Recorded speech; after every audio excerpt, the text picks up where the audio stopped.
All right. Hello, hello, happy, healthy women. We are live, and I am so excited to be here today with the incredible Carla Smith. Carla is, I mean, she is so many things to so many people, and she is so much in Happy Healthy Women. I'm sure if you've been a part of this community for a while, you have either met her or seen her or been to her events. But Carla is with Happy Healthy Women. She is our Toronto West branch director.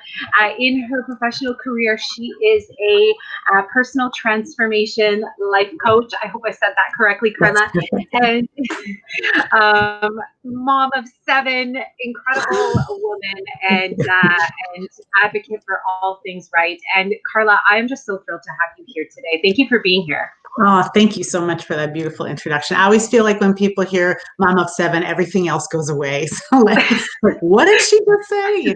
So yeah, but I'm very grateful to be here. I love Happy Healthy Women so much. And I'm so happy to be talking about what we're talking about today. So yeah, thanks, Love Nellie. it. Yeah. Thank you. Thank you for being here. And Carla, I think I'd just like to start off by having you share a little bit about you. And I know that people, if they follow you, they can see so much of you in your story, and you share so openly and honestly. But can you just tell us a little bit about yourself and the work that you do to start? For sure. So, as you mentioned, I'm a personal transformation coach, and I started that career about 10 years ago. Prior to that, I feel like that was sort of my awakening year, the year that I went back to school first coaching. And prior to that is sort of my unconscious years. So I was married for 27 years. As you mentioned, I have a lot of kids. So 4 of them are my originals. And I was I grew up in a house that was, there was a lot of abuse and a lot of addiction. And I learned really quickly to be a people pleaser and to really just serve others at the expense of myself. And so I married into that as well, of course, because that's what I was attracted to and what I was used to.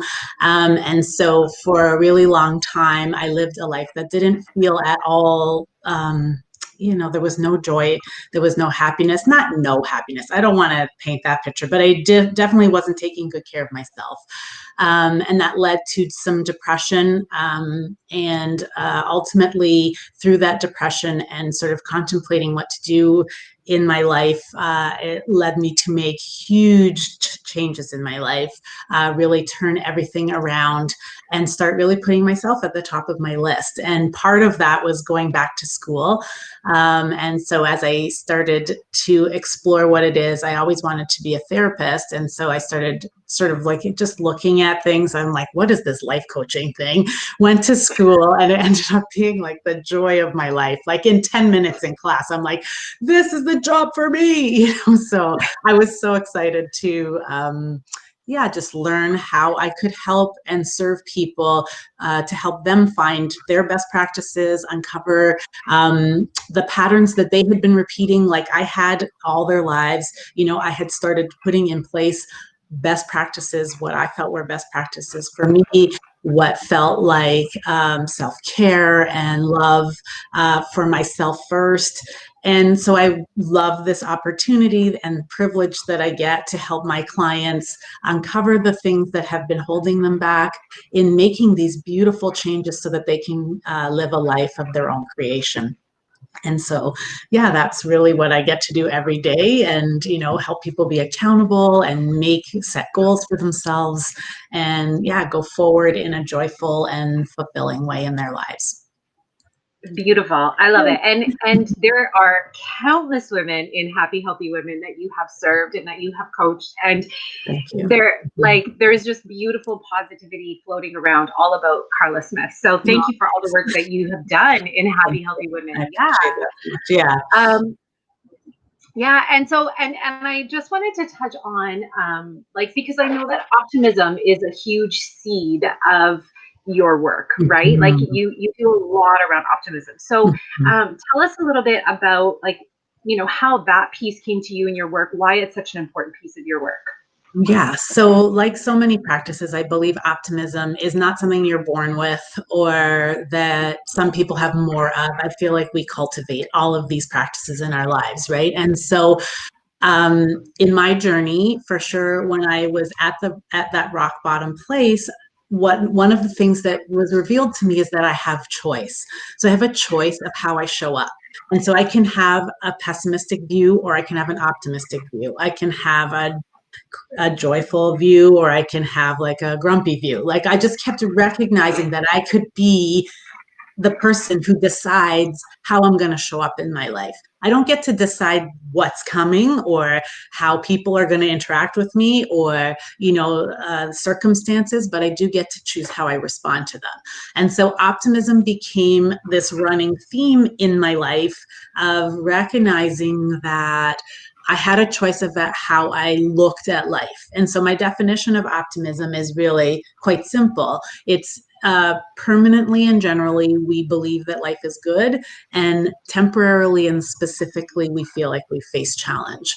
And opposite to that would be pessimism, where temporarily and specifically, we think there's good stuff happening, and permanently and generally, we feel like life is challenging, right? And so that's a choice. Obviously, like we get to decide with a lot with work. I'm not saying it's just like, this snap decision, but for me it really is about making that initial decision to explore this and then from there adding in all these tools and techniques and practices you can put in place that boost up and cultivate optimism on a daily basis so that you feel hopeful instead of hopeless.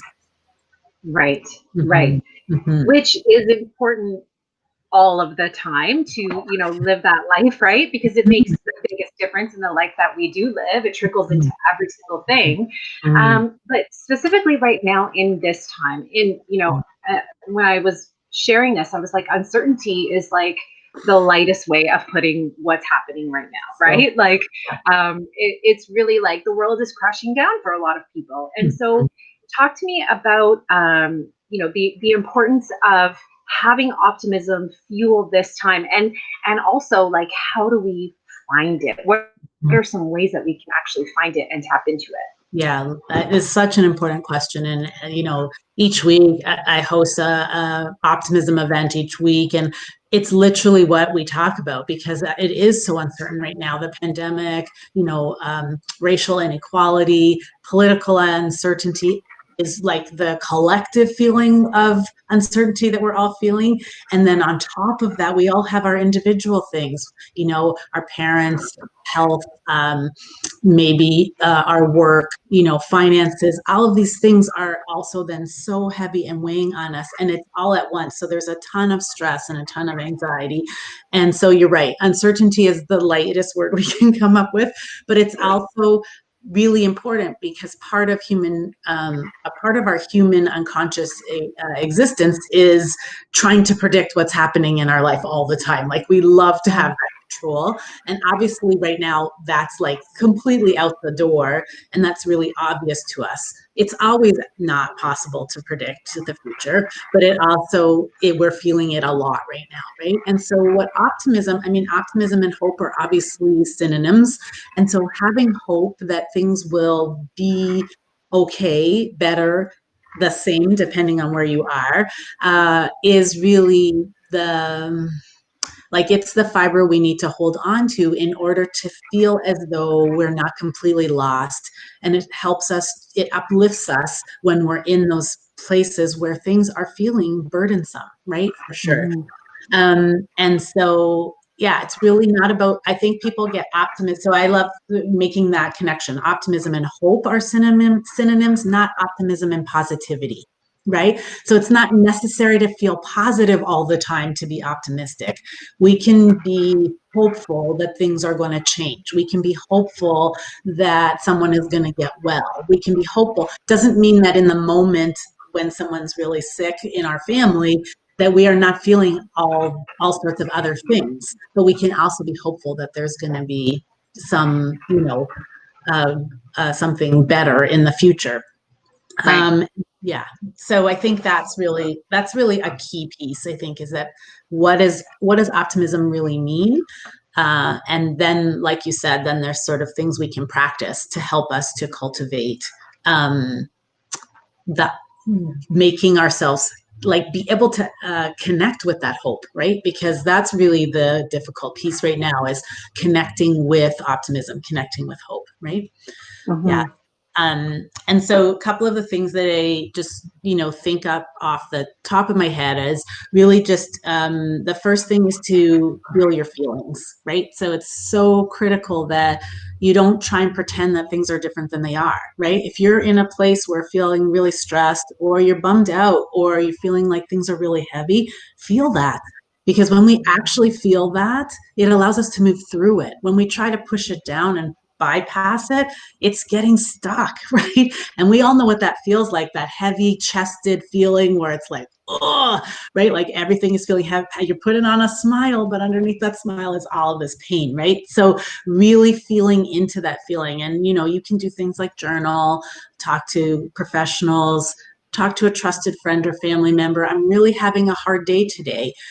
One of the things that I've shared on all the calls that I do with Happy Healthy Women and in my group is rating your feelings in this moment from 1 to 10, right? So checking in with yourself from 1 to 10 to say, so 1 is I'm really, really calm and I feel like, great right now. And 10 is I feel like completely overwhelmed and things don't feel good at all. And what's great if you do it regularly is that, so obviously we all want to be close to 1, right? But that's not real life, right? We're not always at 2 and 1. So what's great if you do it regularly is that you start to see like, yeah, I'm going up and down. Sometimes I'm a 3, sometimes I'm a 7, sometimes I'm maybe a 9.5, sometimes I'm 2, right? And so we start to feel more of a trend than just being stuck in one place, right? And it gives us information about when I'm a 2, these are the things that I'm doing in my life. And so I can do more 2 things to help me when I'm at a 7, right? I'm going to practice 2 things a lot so that when I need them, they're there for me, right? So that might be things like meditation, writing in your journal, those things. When you get yourself into a state where you're at a 7 or an 8, you're like, oh, it works. And then you can go and do those things. And then that helps you to cultivate that sense of I'm working on my feelings. I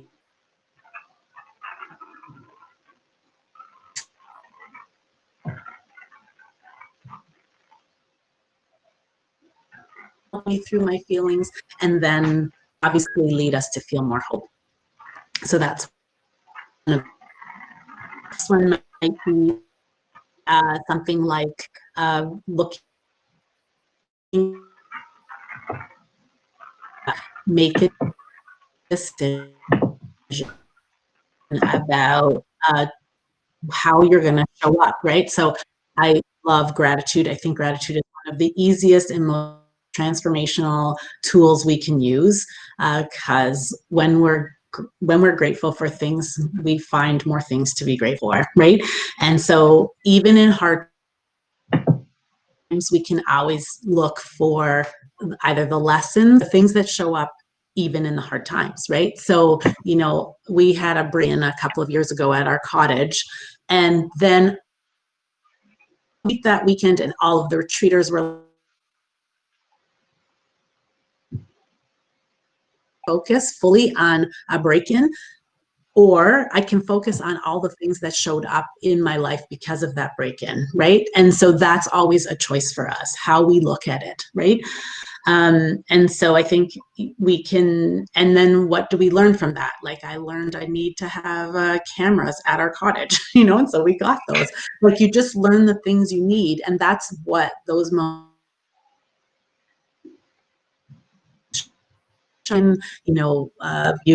you feel violated a little bit from that exact situation I'm speaking about, but you learn then how to feel safe again. So these are all lessons, and you can be grateful for those things. And then the next piece is being intentional. Really be intentional about who shows up who you're allowing in your life, what you're doing, who you're hanging out with, what you're reading, what you're watching this now. Like how many, I don't even know what's going on really on the news because I don't watch the news anymore. I'm sure you're similar, because it's just like way too depressing. And so if you're going to inundate yourself with all of that, then that's what you're going to be thinking about, right? That makes like just sense. Yet there are lots of people who are feeling really down about what's going on in the world. And then I'll watching news way too much. And so how can you get out of that cycle of negativity if you're constantly putting yourself in that cycle of negativity, right? So you have to really mind what you're paying attention to, for sure, and what choices you're making, right? Should I keep going? Well, I mean, No, these are all amazing tools. These are yeah. all incredible, and you do have like it's a weekly optimism group that you do, yes. And sorry, you're freezing, and I don't know if it's me or if it's you. Yeah. Do you see me freezing, Carla? I don't either. Just for a second, you did, yeah. Am I No, freezing you're now? And so people can find out more about that optimism group, and they can also see more of your events. But what I would love for you to share in the few minutes that we have is how you work with people and sort of like what that looks like for people. So if someone is wanting to get more of Carla Smith in their life, how does that actually work? Right. Oh, thank you. Yes, for sure. I have them, which is a call that I do every Monday, which you're welcome to join if you're looking for more optimism or figuring out ways to feel more optimistic. And that's Zoom meeting. So you can find me, in all our places where my name is. There's a way to get to that. I also am always for a complimentary session. So if you're really struggling right now and you need help to sort out, whether or not, like just how to start moving forward because things have become feeling like you're feeling stuck, then you can absolutely reach out to me. My website is www.kslifecoach.com, and there you follow the session button. And I also, obviously, if you join our Happy Healthy Women Toronto West group, you can find I offer lots of help there as well. So there's lots of ways for sure to find me, and I'm happy to connect with anyone who is looking for help just moving forward if you're feeling stuck in where you are, especially around this uncertainty piece. We can come up with ways for you to make different choices in your life, for sure. Yes, love it, and I think it's so important that distinction that you made earlier about that it's not about being positive all the time, right? Like optimism and hope being synonymous, and like that just really shares so much about what it is that we can look forward to when working with you, right? It's that you're not like throwing like positive quotes in my face all the time. You're actually going to help me see that if I am not feeling positive, that's actually quite normal. And right? Yeah, for sure. For sure. I love that. It is so normal. Of course, we don't feel positive all the time. That's not how humans operate, right? But we are amazing problem solvers, so we can figure it out, right? So I think that's the key, for sure. Yeah. Love it. Thank you. Thank you, Carla. Any final words that you can offer? And I'm going to just put your website out there. Thank you. Yeah, I'm sorry. I don't know what is with the connection right now. That's okay. I just feel like it's really important to consider your, to really mind your thoughts, right? Really consider, am I in this place where I'm looking at life from this real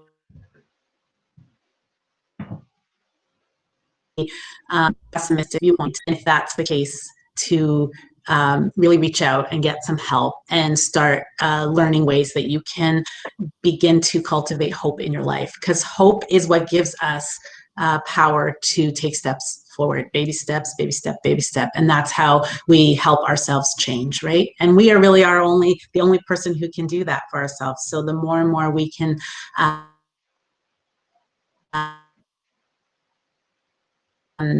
it's not better to be, for sure. Awesome. Thank you so much. There we go. I'm so grateful. Thank you. I'm so grateful to have this time with you. And thank you again for being such a huge part of this community and collective. Carla, you're amazing. That's all I can say, really. That encompasses it all. Thank you so much, Natalie. It was lovely. Thanks so much for having me. Take care, everybody. Have a good one.